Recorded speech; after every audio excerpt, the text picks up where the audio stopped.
नमस्कार।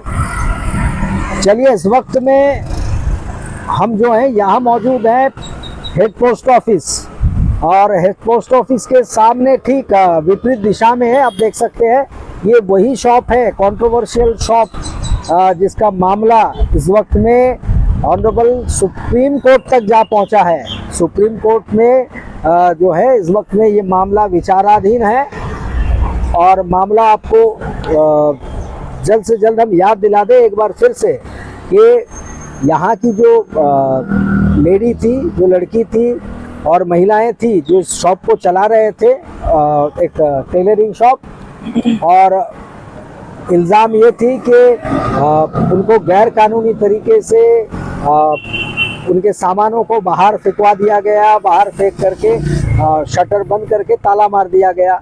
उसके बाद तो एपिसोड चलते रहे जो आपको पता होगा, टाइम टू टाइम अब तक वो आती रही हैं। आज जो है उनकी जो शॉप चलाने वाली जो लड़की हैं वो हमारे साथ है इस वक्त में, नेहा जी हैं, और नेहा हमारे माध्यम से कुछ बताना चाह रही है, और इसीलिए उन्होंने यहाँ पे हमें आमंत्रित किया, बुलाया, और हम जानेंगे नेहा से वो क्या कहना चाह रही है। इस वक्त में इस केस से जुड़े कौन से पहलू हैं जो इस वक्त में वो रखना चाहती है हमारे सामने। तो नेहा, ज़रा बताइए क्या कहना चाह रही है आप। नमस्ते सर, मैं नेहा हूँ, अंडमान एंड निकोबार आइलैंड से। मैंने यहाँ के JNRM कॉलेज से 2017 में BCom कंप्लीट किया था, और 2 साल मुझे ट्रेनिंग के लिए लगा अपने स्टार्टअप के लिए। मैंने अपना बिजनेस 2019 में टाइम्स के नाम से स्टार्ट किया, जो कि हेड पोस्ट ऑफिस के ऑपोजिट है।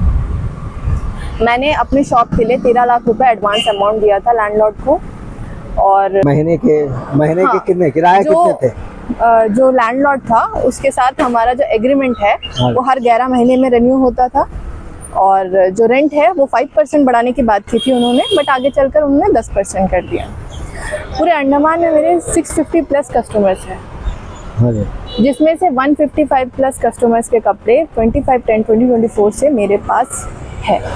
60 अभी पड़े हैं आप? जी, शॉप के अंदर है। और मेरा जो 60 प्लस कस्टमर का कपड़ा जो है वो हमारे तरफ से सर्विसिंग के लिए अभी भी पेंडिंग है। हाँ जी।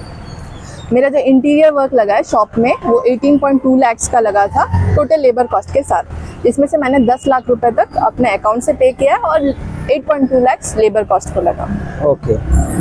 जैसे ही मेरा शॉप चलना शुरू हुआ थोड़ा बहुत स्टार्ट के बाद, 3 महीने के बाद 2020 में जो है कोविड-19 आ गया। कोविड-19 आते सर बहुत क्रिटिकल टाइम हो गया सर। उस वक्त भी मैंने DC ऑफिस से परमिशन लेकर अपनी और अपने स्टाफ की जो लाइफ है उसको रिस्क में रखते हुए 15 लाख से ज़्यादा मास्क प्रोड्यूस किया, और अंडमान एंड निकोबार 15 लाख मास्क बनाए आपने? 15 लाख मास्क बनाए, प्रोड्यूस किया, और अंडमान एंड निकोबार एडमिनिस्ट्रेशन और अंडमान के पब्लिक को बांटा कुछ मास्क। मैंने सोशल प्रोफेशनल के साथ सोशल वर्क भी आपने किया? जी। उस वक्त भी मैंने रवि को, वो पूरे कोविड टाइम का पीरियड जो चला उस वक्त भी मैंने उसको रेंट दिया था पूरा ही। ऐसा 1 महीना भी नहीं था जो हम रेंट नहीं दिए। कोविड के दौरान भी आपने रेंट पेमेंट किया था? जी। अच्छा। कुछ दिन के बाद हालात सुधरे, फिर हमारा बिजनेस जो है रनिंग पकड़ लिया था, और 2023 तक हमारा जो एग्रीमेंट है वो रेन्यू हुआ, और जो रेंट था वो एज पर मार्केट रेट के हिसाब से था। ओके। अचानक से जुलाई 2024 को जो हमारा लैंडलॉर्ड और एंक्रोचर है वी रवि, उन्होंने हमें रेंट बढ़ाने की बात की हमारे सामने।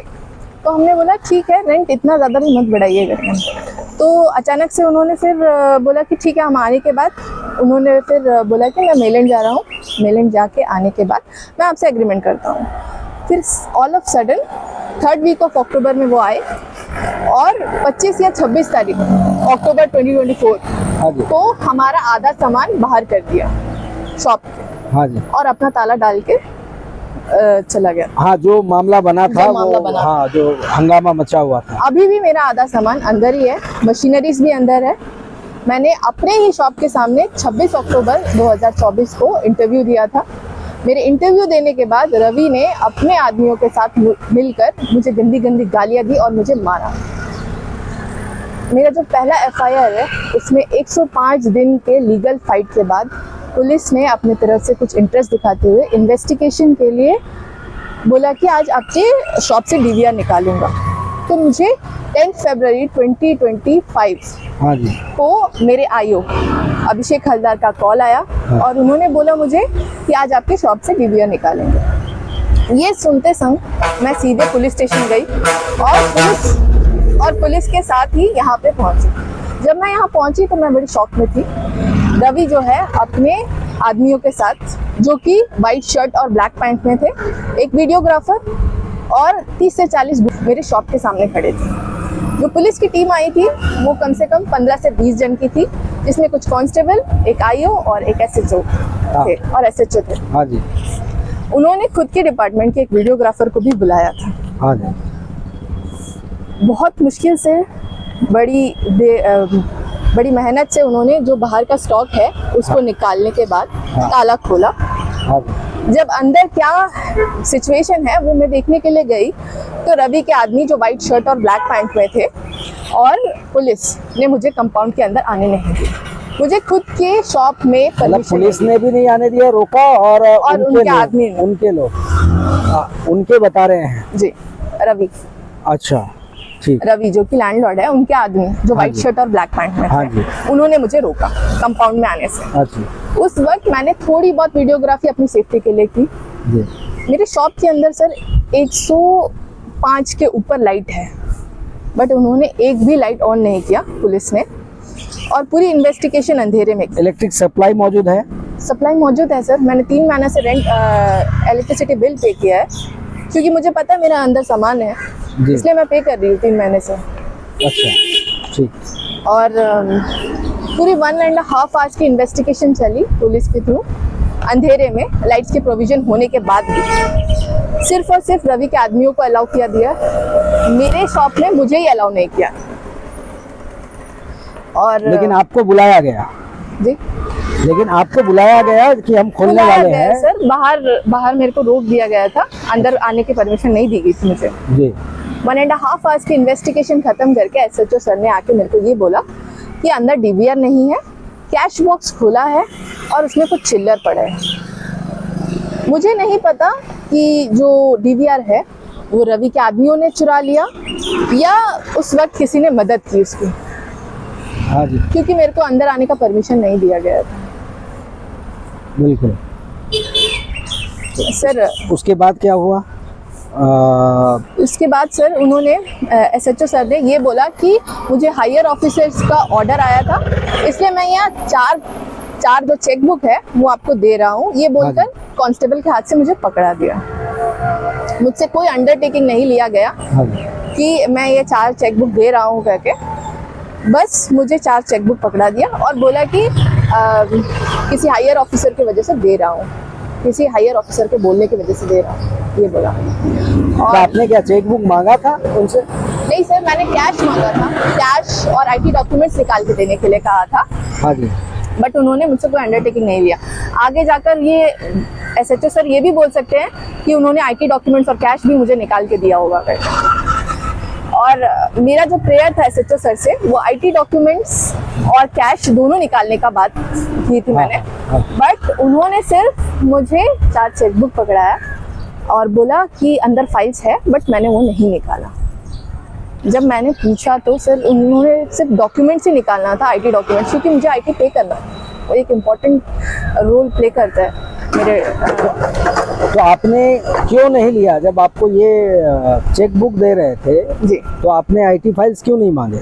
सर मांगा था एसएचओ सर से, ये मांगा था, ये प्रेयर किया था कि सर मेरा आईटी डॉक्यूमेंट्स और कैश जो है, मैंने लेटर के थ्रू भी बोला था उनको, पर्सनली भी जाके वर्बली भी बोला था, बट उन्होंने मुझे नहीं दिया। वो कुछ रीजन बताए क्यों नहीं दिए और क्यों नहीं देंगे? पता नहीं सर, ऐसा कुछ बोले नहीं वो टाइम। अच्छा, और उसके बाद फिर क्या हुआ? चेकबुक दिया और बस यही बोला कि फाइल नहीं दिए करके। और मैं चाहती हूँ जो उन्होंने पूरी वीडियोग्राफी की इन्वेस्टिगेशन की, तो वीडियोग्राफी आके अप्रोप्रिएट कोर्ट में वो पेश करे और मुझे भी एक कॉपी दे मेरी सेफ्टी के लिए। उनका जो भी गवर्नमेंट फीस है मैं देने के लिए रेडी हूँ। मैंने 3 महीने से सारे अपने EMI, जो लोन के EMI है, और स्टाफ की सैलरी अपने गोल्ड को मॉर्गेज करके दिया है। मेरा जो आपके गोल्ड को मॉर्गेज करके आपने स्टाफ की सैलरी और लोन दिया है, लोन बांधा है। हाँ, EMI। तो अगर आपको ये डॉक्यूमेंट्स चाहिए होगा या फुटेज चाहिए होगा, वो तो आपको लिखित में मांगना होगा। सर लिखित में मांगने के लिए भी रेडी है, और जो डॉक्यूमेंट्स जो उनका लगेगा गवर्नमेंट फीस, वो मैं देने के लिए भी रेडी हूँ। मैं चाह रही हूँ कि वो जो अप्रोप्रिएट कोर्ट में अभी केस चल रहा है वहाँ पे वो पेश करे। अगला स्टेप आप जैसे आप बता रही थी कि अब सुप्रीम कोर्ट में है, जी ऑनरेबल सुप्रीम कोर्ट में अब विचाराधीन है। वो अब उनका फैसला जो होगा वो तो अंतिम फैसला होगा जो भी है। सर वो सिर्फ इंटरिम एप्लीकेशन के लिए, पूरा केस वहाँ पे नहीं है, इंटरिम एप्लीकेशन का केस वहाँ पे चल रहा है। अच्छा, इंटरिम एप्लीकेशन जी जी। सर कुछ पॉइंट मिस हो रहा है तो मैं एक बार, हाँ जरूर जरूर, क्योंकि बहुत सारा पॉइंट मिस हो जाता है। ठीक है, ये केस ऐसे भी बहुत कॉम्प्लिकेटेड है, तो इस वजह से आपने लिखा हुआ है जी। तो ठीक है, आप देखकर बताइए। Okay sir. इस केस में जो है पुलिस ने सिर्फ 1 साइडेड काम किया सर।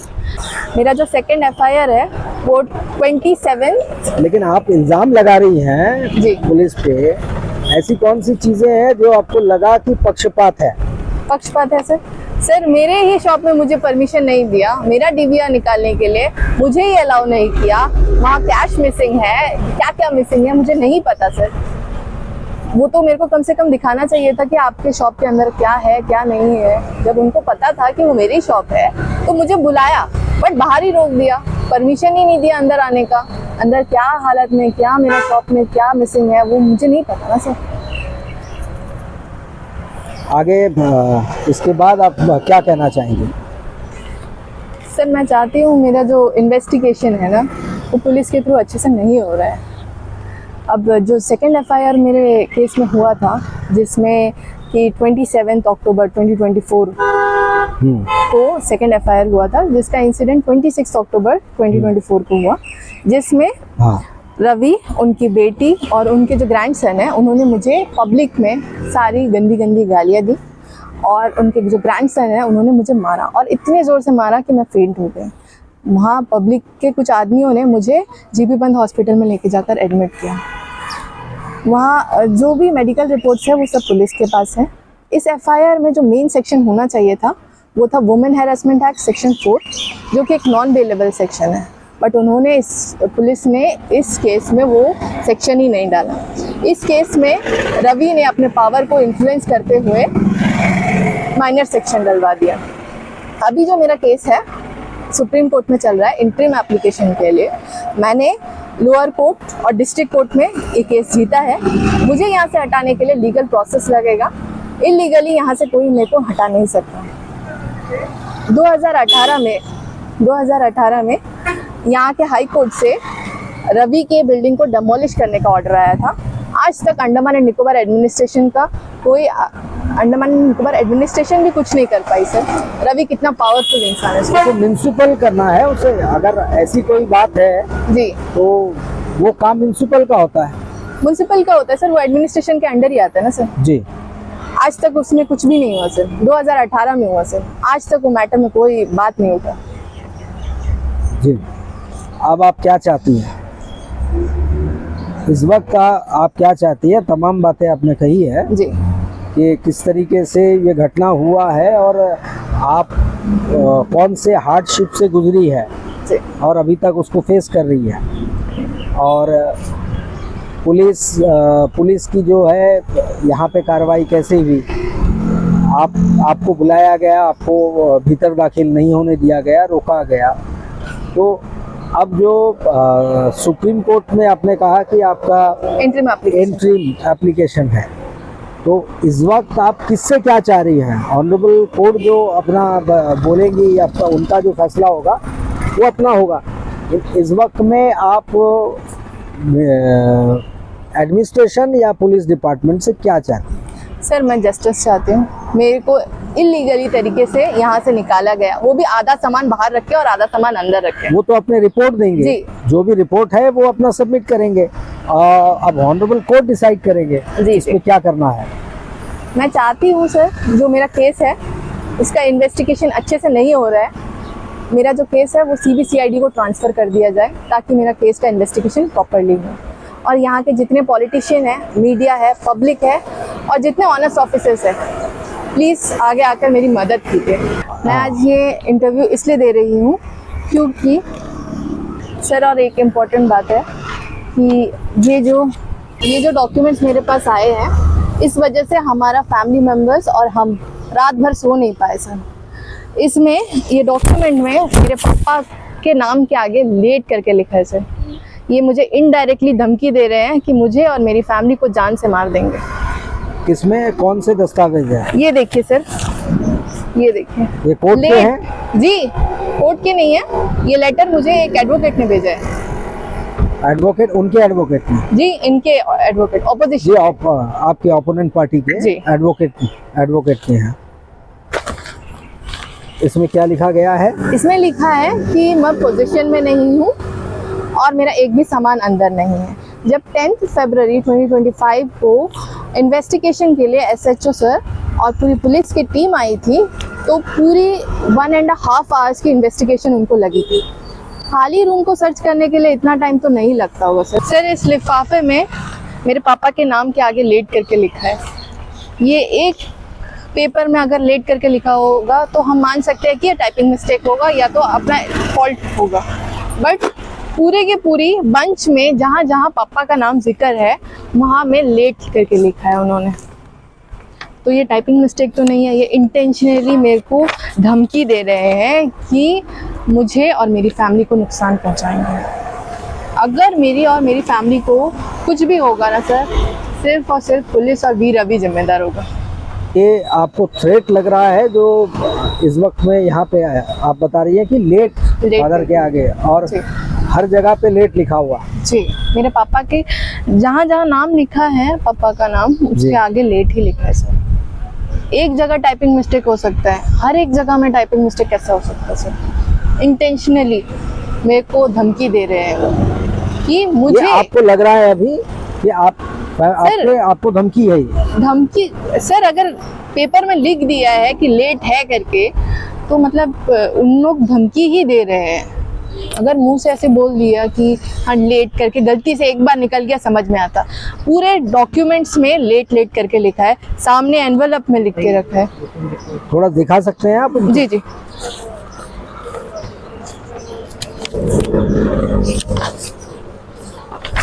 ये देखिए लेट, यहाँ पे भी लेट करके लिखा है।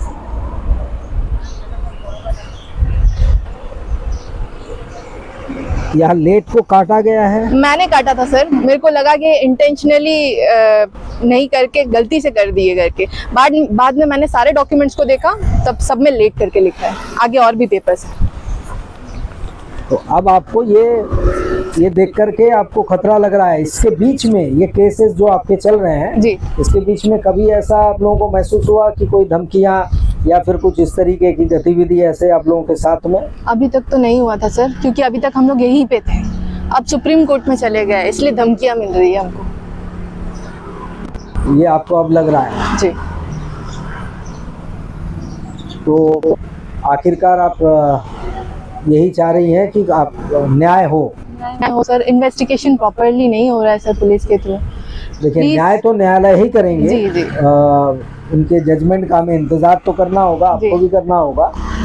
तो आप बट सर, इस केस में 2 क्रिमिनल केस जो है हुआ था, जिसमें 2 FIR कटा था, एक ट्रेसपासिंग और एक मेरे को असॉल्ट करने का। आज तक वो कोई भी डॉक्यूमेंट कोर्ट में सबमिट नहीं हुआ सर। अगर उन लोग बोल रहे हैं कि 7 साल से कम का सजा भी है, तो उसमें एक सम्मन होना चाहिए कोर्ट के थ्रू। वो सम्मन भी नहीं दिया गया, कोर्ट में आज तक पहुंचा ही नहीं सर। हम लोग CA डाले तो CA वापस हो गया था। आज तक क्या करे करके इन्वेस्टिगेशन में कोई भी डॉक्यूमेंट सबमिट नहीं है ये FIR का। तो चलिए, हम केवल इंतज़ार अब कर सकते हैं जी। और उम्मीद है कि आपकी जो बातें हैं, आपकी जो प्रेयर है वो वहाँ तक पहुँच जाएगी और उम्मीद करेंगे कि जो भी होगा अच्छा होगा, और जो सच्चा है, जो ठीक है, और जो पाया जाएगा कोर्ट की फाइंडिंग्स में, वो जजमेंट जस्टिस दिलाने में मदद करेगी। जी सर, मेरे पास सिर्फ सच ही है सर। मैं सच के साथ ही लड़ रही हूँ, यहाँ पे अकेले लड़ रही हूँ। और मैं चाहती हूँ कि कोई मेरी मदद के लिए आगे आए, पॉलिटिशियन हो या पब्लिक हो या मीडिया हो, या तो ऑनेस्ट ऑफिसर कोई अंडमान एंड निकोबार एडमिनिस्ट्रेशन।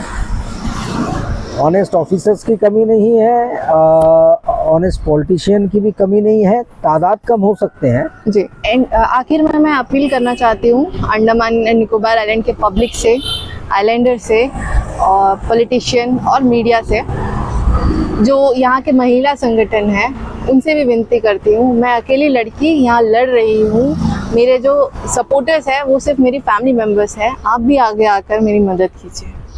लेकिन हम उम्मीद करेंगे कि जो सच है वो सामने लाया जाए, और यही उम्मीद के साथ चलिए, बहुत बहुत धन्यवाद। Thank you.